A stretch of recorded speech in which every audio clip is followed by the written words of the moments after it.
Welcome to Interviews with Innocence, a podcast about spirituality, consciousness, and exploring the wisdom our children bring into this world. I believe that our very young children are our greatest teachers. After all, they're the masters of living in the present moment, bubbling in unconditional love, enjoying the messiness of life, and curious about the universe in all its dimensions. The pure essence that young children exhibit lives within all of us. My hope is that these interviews will help us discover, embrace, and connect with the sacred core of childhood that resides within each of our hearts. I am your host, Marla Hughes. Today, I am honored to have Eileen Davies back on the show. Eileen is one of the most well-respected mediums in the UK and abroad. She is known for her accuracy and specificity in her mental mediumship demonstrations and one-to-one readings, giving detailed, heart-centered evidence of survival. She is highly valued for her personal integrity and humility. She's an exceptional trance medium and cherished for her nurturing way with her students, freeing them from their own blocks and self-imposed limitations. Having served the spirit for 30 plus years, she is a wellspring of wisdom and experience.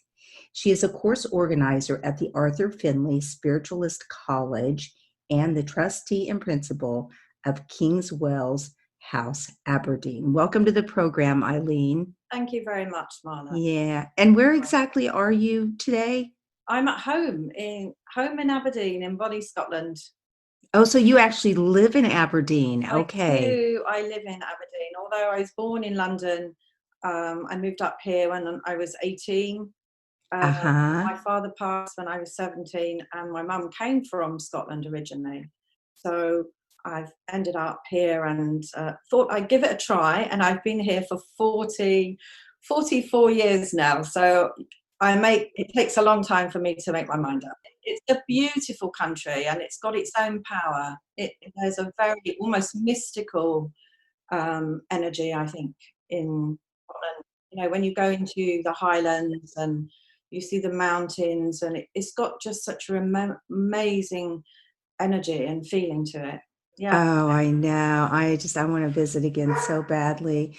Well, I'm just so honored to have you back on the program. So thank you so much. And before we, in our pre-conversation, you were talking about what's going on in the world today and how it's a time for not only inner silence, but also some changes at even a global level. And I'd love to hear you speak on that. Obviously, we're going through an enormous shift at the moment on every single level and layer of life and existence. Nothing is what anybody is classing as normal anymore. But if you look upon it from a personal perspective, when we go through difficulties, it's a crisis. And a crisis comes from Greek, ancient Greek, and it means a moment to decide. And so when we go through a personal challenge, I believe that we are being called to look at ourselves, look at our life. Maybe we're living a life that isn't coming from the center, our authentic self. And in very many ways, a crisis is calling us to align our own individual selves with a deeper connection. And I think essentially that's what's happening globally now. So we're going through this enormous crisis, and we're all heads of government, rulers and leaders are all having to look and review things from an entirely different perspective. I wonder if we're moving from an age where people are being caught up in their greeds rather than their needs. And it's time now to look at not our own needs, but the needs of others as well. You know, we all are aware that there's so much suffering, so much poverty in humanity. And I remember many years ago hearing the most wonderful saying from Mother Teresa. And she said, there is more need in the world. There's a greater need and hunger for love rather than food. And Oh, I think wow. that is so powerful, because a lot of people, the youngsters, when we say they get a little bit waylaid, it's very often from a lack of love in their life. How can Mhm. we change the world? We can't change the world. We can only change ourselves. And we can do small things with great love, with a deeper awareness. It's very remarkable at the moment, because we're really being saturated with all that's wrong, and there's a real sense of fear that's touching everybody's minds. But I think it's really important to try and align ourselves, maybe just limit how much news we watch every day, do a check-in to see what's happening, but don't, continually look at and repeat all the negative that's out there. So it doesn't mean we're Yes. turning a blind eye and forgetting about it. We know what's happening, but we have to make the choice, I believe, inwardly, because we can only ever think one thought at a time. And that's the truth, isn't it? So if we make a choice to think in a loving way, a life enhancing way, in a positive way, and look at what is the universe telling me personally, individually, is there anything I can do? But also, is there something on a greater level that we can all collectively do when we come together and work for the greater good of the whole? Yes. And I know you mentioned, we talked about just nature and the blossoming of spring. Could you just talk about that? Yeah, it was quite remarkable when the UK first went into lockdown. And, I'm very blessed. I have a garden. Not everybody has a garden, I know that. But I was outside, and there was this incredible stillness and silence. And I looked at the buds just about to open up, and the birds, I really fully listened to the bird song, and it was creating this sort of magic, this deeper awareness within. And it was quite remarkable, because 3 days after I had this experience, and it was for me a little epiphany. It was a moment where I felt deeply moved and deeply connected, albeit in such a humble, simple way. I read that there was an Irish priest that wrote this beautiful poem, and he mentioned how it is said in Wuhan that they can, for the first time in many years, hear the birds sing. Oh my gosh. And I thought, whoa, it was like there was this synchronicity in some way. So Yeah. the air pollution, or the pollution from the industrial places there, is quietened down. And so people could, for the first time in many years, hear the birds sing. What a joy. Yes. What a joy. Nature doesn't know that human element right now and what we're going through. And it's still just blossoming and bursting forward with joy, and it can bring us a lot of joy right now and always. Yeah. Absolutely, because nature knows nothing of the fears of man, the worries that plague us and trouble us. Everything flows in this unbroken continuity in the natural world. And again, I think it's very beautiful, the positive that's coming from this. If we must always try and look at the positives in life, in our difficulties, in our suffering, Mhm. and nature is restoring itself. Globally, the pollution, it's been seen from outer space that the pollution over these central places of great industry is all beginning to clear. So in many ways, it's giving the earth a breathing space, a moment now to restore and rebalance and align. So I think it's very easy to get caught up in the small stuff. Right. But there's a wonderful, wonderful, absolutely beautiful saying by Thomas Keating, the Trappist monk. And he said, we live as guests in the divinity of nature. And Ah, that is so rich. I contemplated and took that statement one day into my meditative practice, because we are guests. We are just visitors here on this planet, passing through. And I know there are some indigenous native people, that they had a saying many, many years ago that we have to always think 7 generations ahead. Oh, It's wow. not enough to just look at what's happening in our life, in our generation. We have to think of those that are yet to grace the earth by their presence and be here. The Tibetans have a very, very similar one as well. With a new invention or a new discovery, they used to think, how will this impact and affect the generations that will follow? And you see, I think we've been very short-sighted. Absolutely. I so agree with that. So speaking of your beautiful meditation, we talked about this a little in the first interview, but I just want to chat about it again. And I know it's called Metta. I think I'm saying that correctly. That's correct. And it's such a beautiful meditation. You talked about the 3 things that you kind of focus on during the meditation. And could you share that? Because I think that would be such a great tool, I guess I will say, a spiritual practice for all of us to begin now in this kind of quiet time. I think it's really vital, because at a time like this, we are being called to look at what nourishes us inwardly and spiritually. And if we have a spiritual practice, it can be a source of great strength. Because, otherwise we're left suffering and wanting, and we feel very alienated from society, from one another. So to spend a little bit of quiet time, the practice of metta is really just the art of loving kindness. And we can only really practice loving kindness when we have truly been kind to our own selves. You see, many of us feel that we're imperfect. And there's an art, I believe, in realizing that there is perfection in imperfection, that we've all come here for a reason, to be as a guest, as Thomas Keaton said, in the divinity of nature, to experience the richness and the diversity of life, but to realize that life isn't expecting us to be perfect. So when we can practice loving kindness, it's accepting ourselves. It's allowing a sense of forgiveness. You see, to be perfect is too great a burden. And trying to like everybody is too great a burden. We can't possibly like everybody.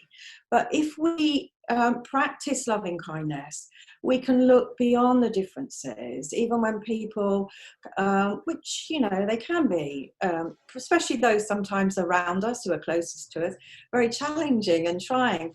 But if we can practice loving kindness, we begin with ourselves.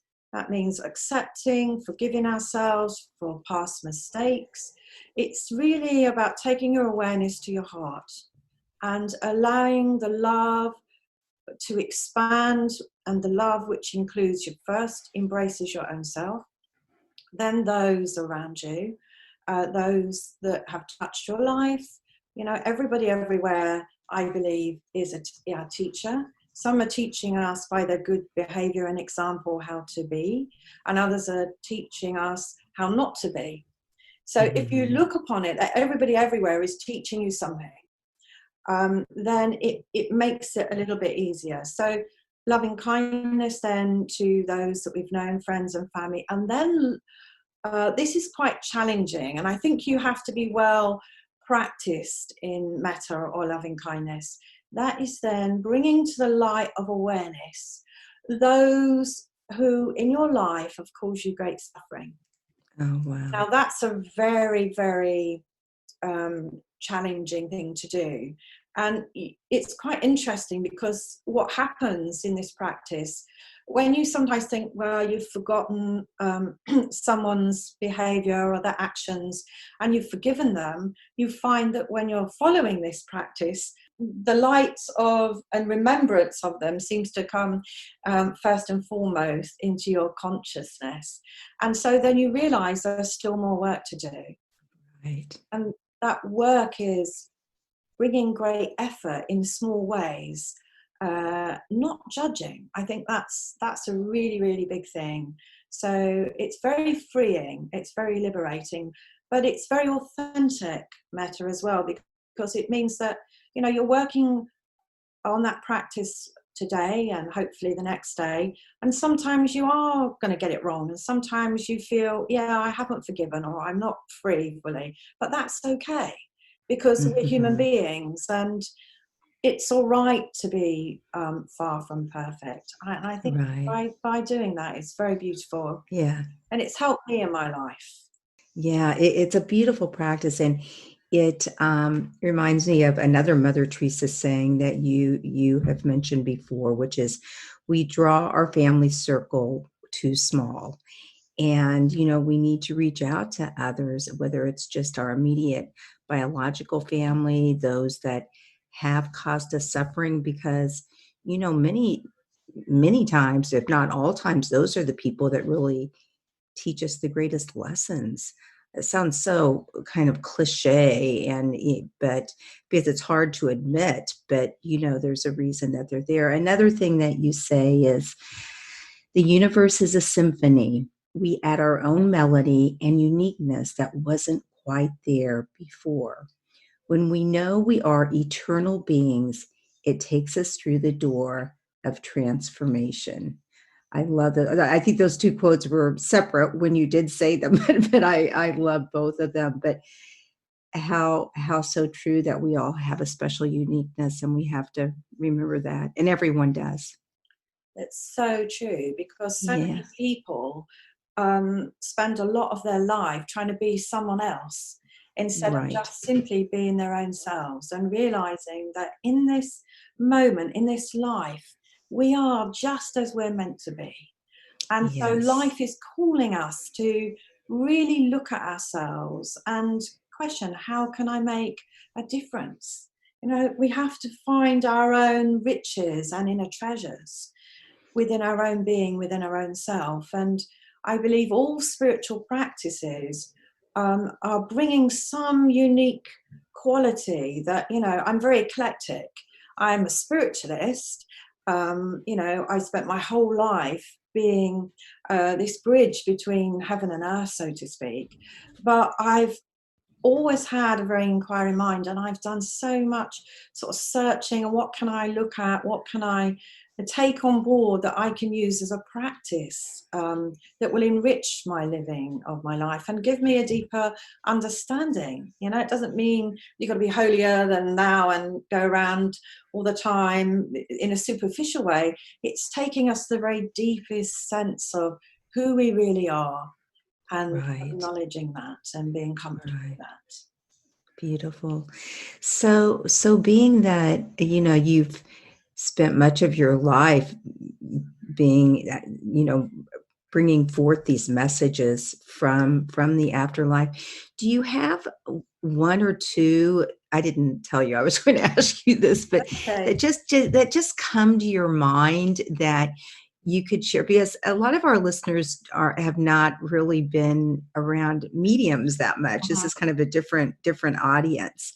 So can you give us a couple of some of your profound, I mean, you've been doing this for so many years. I think an experience that touched me, in fact, it left me speechless actually. I was working in Vancouver, and it's a few years ago, and the meeting was held in a spiritualist church, but it was a public, it was a demonstration that was open Yes. to everybody. And if I can remember rightly, there were three people in a row who all had sons in the spirit world. And there was a lady at the back. So as I relayed a certain piece of information, it was like it was interwoven between one and the other, and it went from one to the next person. But the commonalities, it wasn't general things. The information was very specific. Like if I can recall, you see, the Yes. spirit world always use our frame of reference, what we've experienced in life, all our places we've visited, the relationships we've had. And so I heard Aberdeen. Well, I live in Aberdeen, but um, it was Aberdeen Street. One of the sons had been murdered or lived in Aberdeen Street or something like that. I can't remember exactly, but it's as though everything flowed. But the lady Wow. at the end, her son had only been passed for 2 weeks or something. And so what the other people in that row were experiencing and receiving was preparing her to receive her message. But then what amazed me, because it was very intricate and very specific, I sat absolutely silent on the way back to where I was staying, because I began to think of the implications from those in the spirit world. Had they met together in some way, those 4 sons, 3, they didn't know one another. The 3 Right. ladies all next to didn't know one another. The lady at the back, she became involved as well. But what was mind-blowing was the fact that the dynamics of it, had the sons met in the spirit world and said, well, look, if I say this, then that will touch your mother and your mother and your mother. And I just couldn't take it in. Wow. It was so involved and so intricate. And funny enough, I was thinking about that the other night, and it's one of those moments where it touches you and makes you feel incredibly humble. And it brings to light to your mind as well how the spirit world, those in the spirit world, must have a concept before they communicate of what they need to share and convey. Yes. That nothing is by chance. Everything must be thought through to the most finite detail, so that their loved ones can go away with a lighter heart, knowing that their son, their loss, because loss changes us. We are never the same people after deep loss. It's almost as though life becomes then in 2 separate parts. Before, when that person we love was still here, and then after, it's as though part of us goes with them. And I'm sure you'll know how that's, how that feels, because it's like we lose part of ourselves. But I take great comfort in the fact that death cannot destroy that which never dies. And love is invisible, yet it's very real. The spirit is invisible. It's invisible to us. We see our physicality, our body, but we don't see the spirit. Sometimes we glimpse it when we look through someone's eyes, and we see it's like their soul shining back or looking back at us. And so that was absolutely amazing, but not from my perspective at all. But from just how deep the spirit, those loved ones actually communicated and got to touch those people. Yeah. I think sometimes, well, I don't think, I know, sometimes when we're working, doing a demonstration of mediumship, it looks maybe like it's not going as well as what we'd like or hope. But then I'm always reminded by the other world, we're not there to look good. We're there to serve the other world. And that's true. Yes. I've had sometimes people come up after us and said, oh yes, I understood that, but I was too shy or too embarrassed to put my hand up and, say yes. And, because we can feel very vulnerable when we're getting a message, particularly in a public place, from a medium. And I understand totally, and particularly if we're a very shy person, and, so I get that. But I think that what humbles me and touches me very profoundly is the great lengths the other world go to prove to us that they're with us still. Yeah, so true. So thank you so much for sharing that. So as a medium and a healer, what have you gotten any messages like during your meditation about going back to what's going on in the world? I guess that's the question of the day to mediums like yourself. But yeah, I think going back to what I touched on before, that it's aligning us all with what really matters. right. What is really important. I think we live at such a fast pace. We've got lost in this society that must have, and it's like a hunger where we're never ever full if we get caught up in all the material desires. And I think what's going to come of this is we'll have to simplify our lives and take care of each other. Realize that, you know, my living my life isn't just about me, that my actions have a reaction and consequences. And so to begin to think globally and not just locally. And Right. as I said earlier, for future generations, that is so vital. We have to sort of just stop looking at this narrow framework of this is, you know, where I am and my life, and reach out a bit more. A Right. wonderful poem by an English poet called Francis Thompson. Part of it is all things by immortal power, hiddenly to each other linked are, that thou canst not touch a flower without the troubling of a star. And, you know, when I read that poem, because I love poetry, and Yes. many, many years ago, I thought, that's it. That is absolutely it. What happens here where I am has an impact, you know, and we have to start thinking like, you know, the mass production that some people buy cheap clothes. It's very easy to get caught up in that, isn't it? But there's some poor person in a sweatshop, maybe in India, that's suffering to provide. Right. And I think we have to really shift and look at what is ethical, what is right, how what I'm doing, the impact it's going to have on future generations. Yeah, that's so important. And I've learned from my research in plant medicine and in different breathing techniques and this and that, but and mediumship,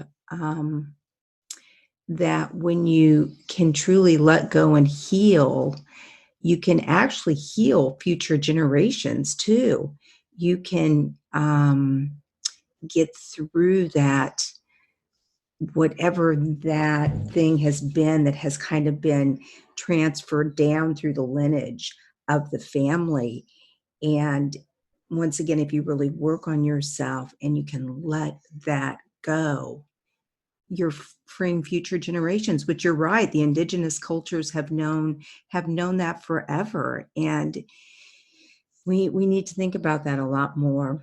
And then we talk about climate change and this and that and what we're leaving for our children. But I don't know if Western civilization really thinks that much about lineage. I really hope that they're starting to. But I also, to segue a little bit, but it's still all the same topic for sure.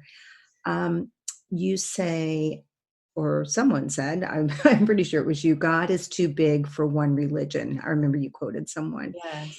And I think that also, just when you're thinking of others, and I love that idea of really looking at their soul, looking in their eyes with no judgment.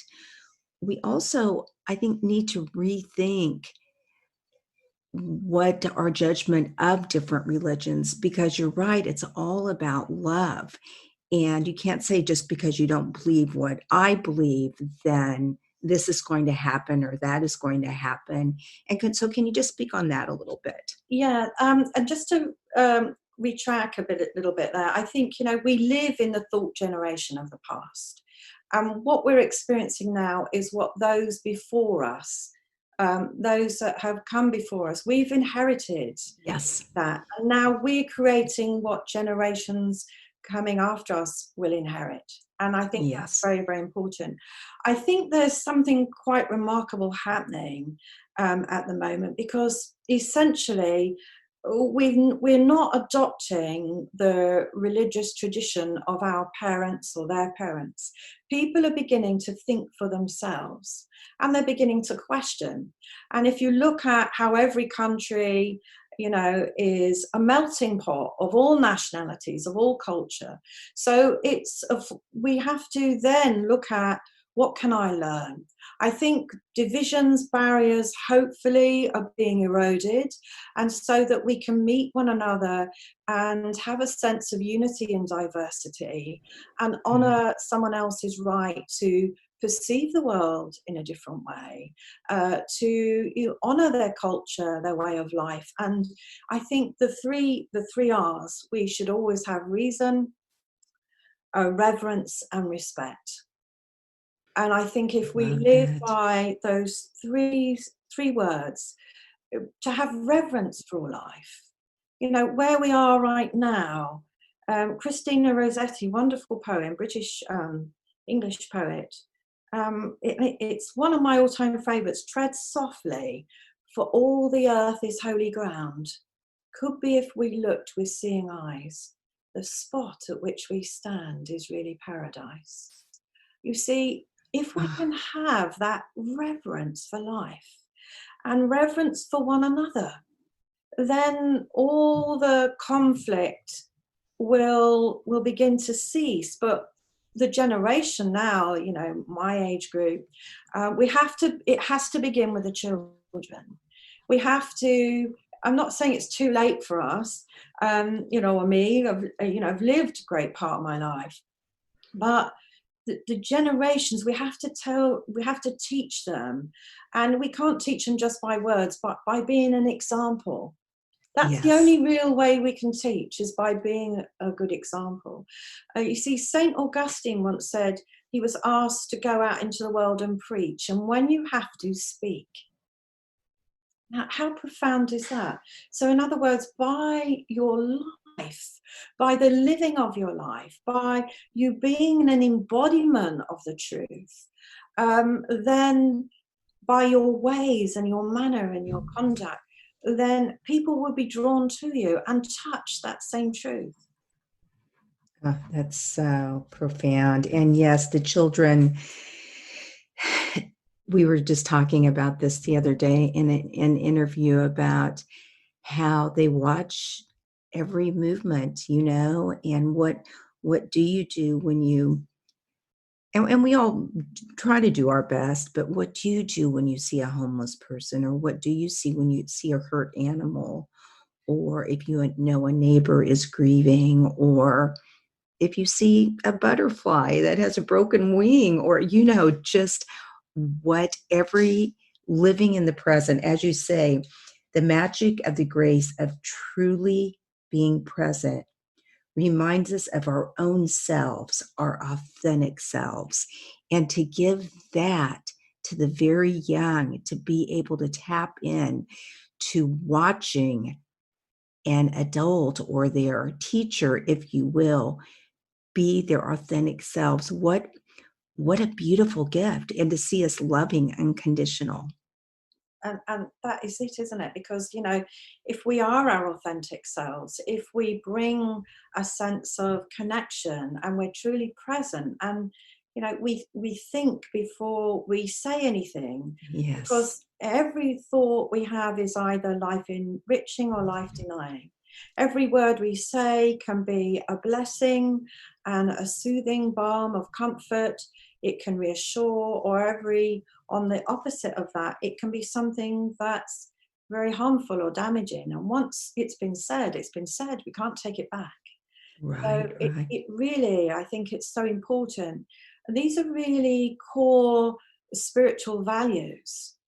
It isn't enough just to take ourselves off to a church on whatever your holy day is and think, that's it, I'm fine now. We've got to live it. Yeah. By everything. And yeah, we're not always going to succeed. We Right. can't. We're human. We live in a beautiful world, but it's an imperfect world. But it Yes. shouldn't stop us for reaching out and seeing the beauty, and trying to see something that is lovely within all things, or within all Right. people. I think that's very, very important. And It's so important. And we all suffer, I think that people get caught up thinking sometimes that why me, why me? But we have to remember we all, it's part of the story, and it's part of the transformation of ourselves, how we come out of that suffering. But speaking of words, I love as you do, the Sufi saying, before you say anything, be sure that it's three things. Is it kind? Is it honest? And is it necessary? Yeah, it's so important. It's so simple. It's so simple yet so you need the reminder a lot. Yeah. Yes. We have to wrap it up, Eileen, but before I know you're going to close with a beautiful inspirational poem that I just think speaks so clearly about what's going on today, knowing, not diminishing at all the suffering that people have been through, because I know both of our hearts are so, when it touches you personally, it's a whole different deal. But it's just such a beautiful poem. But before you read that, could you just give us a few words of wisdom of this quiet time, of this going into ourselves, and what we can do to just make this world a better place? Yes, I think that when we do create the space in our lives, and we can't go charging around everywhere at the moment. It's not allowed in most countries. So hopefully, if we sit and we create a silence, this inner silence within our own being, within our own self, something deepens within us, and we feel more powerfully connected to life, to who we really are. When we clear the debris of our everyday clutter and our thinking and distractions, because we all go around incredibly distracted all the time. Yeah. And what are we left with once we've moved beyond our own thoughts? Because, we're not even the thoughts that we think.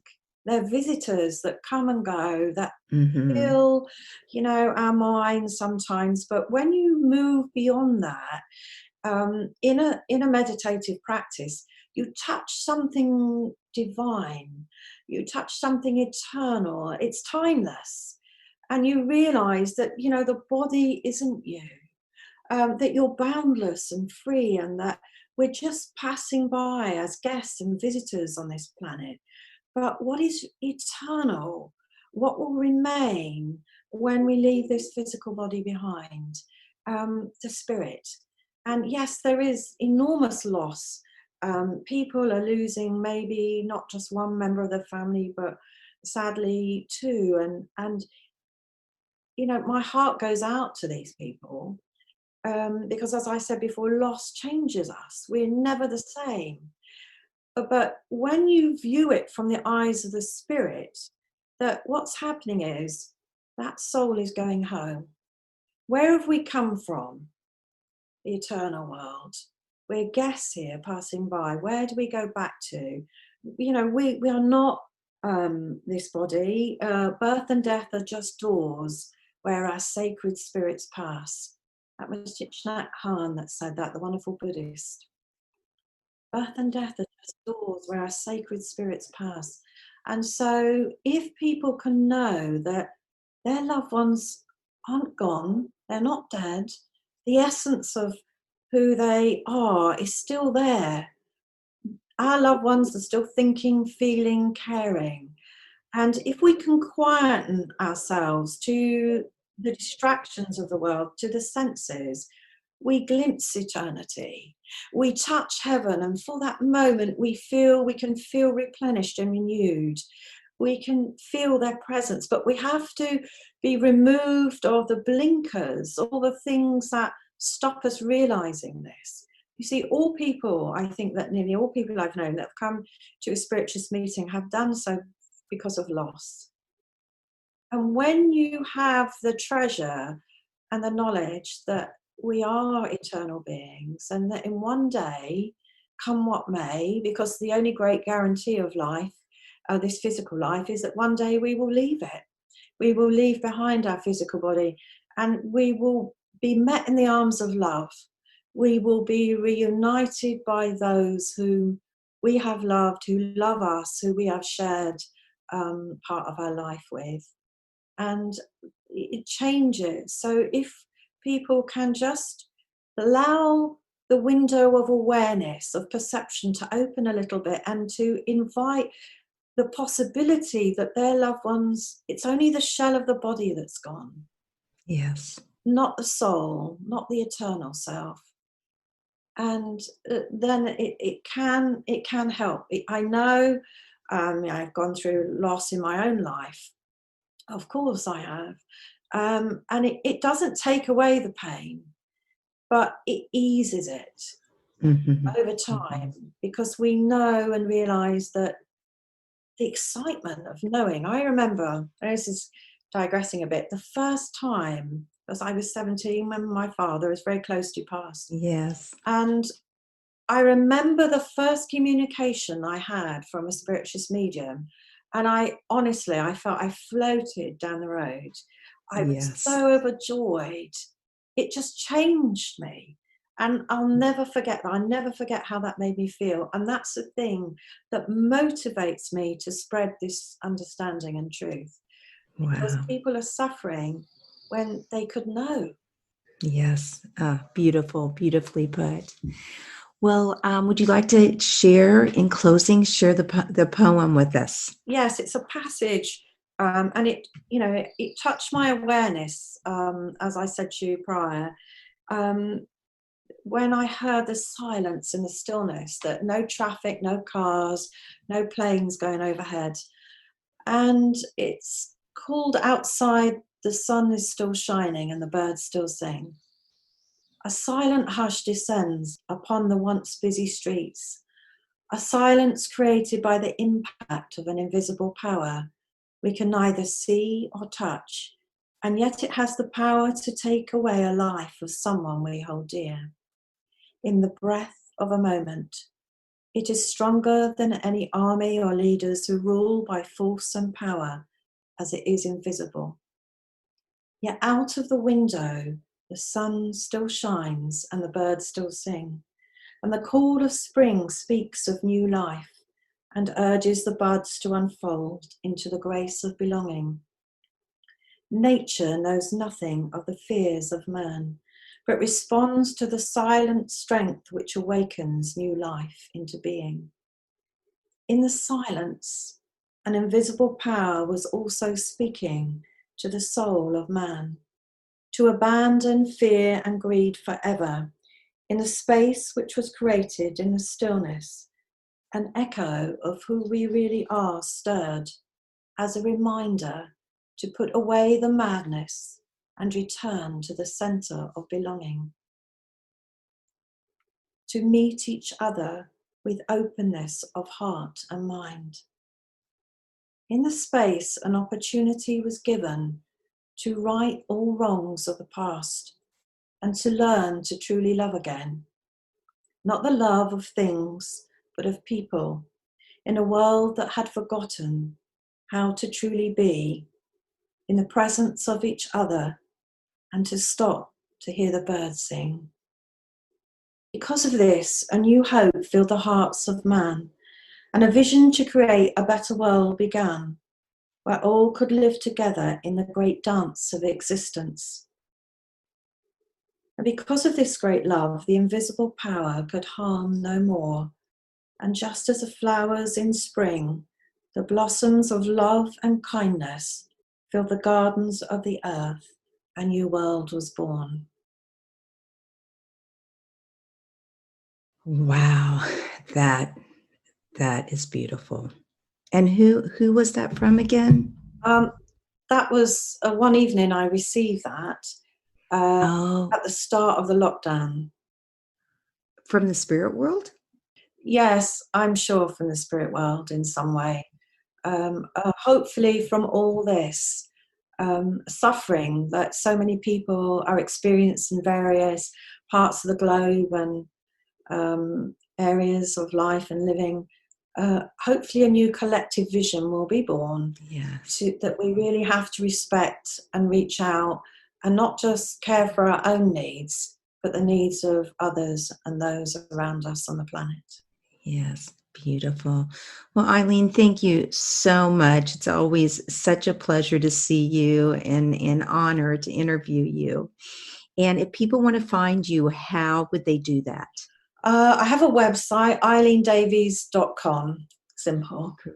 Great. And that and the poem will be on the show notes. You have a wonderful day, and we will talk soon, I'm sure. But thank you for your wonderful words of wisdom. Before we meet again. Yes. Thank you so much. Take care. God bless. Bye. Thank you so much for listening in today.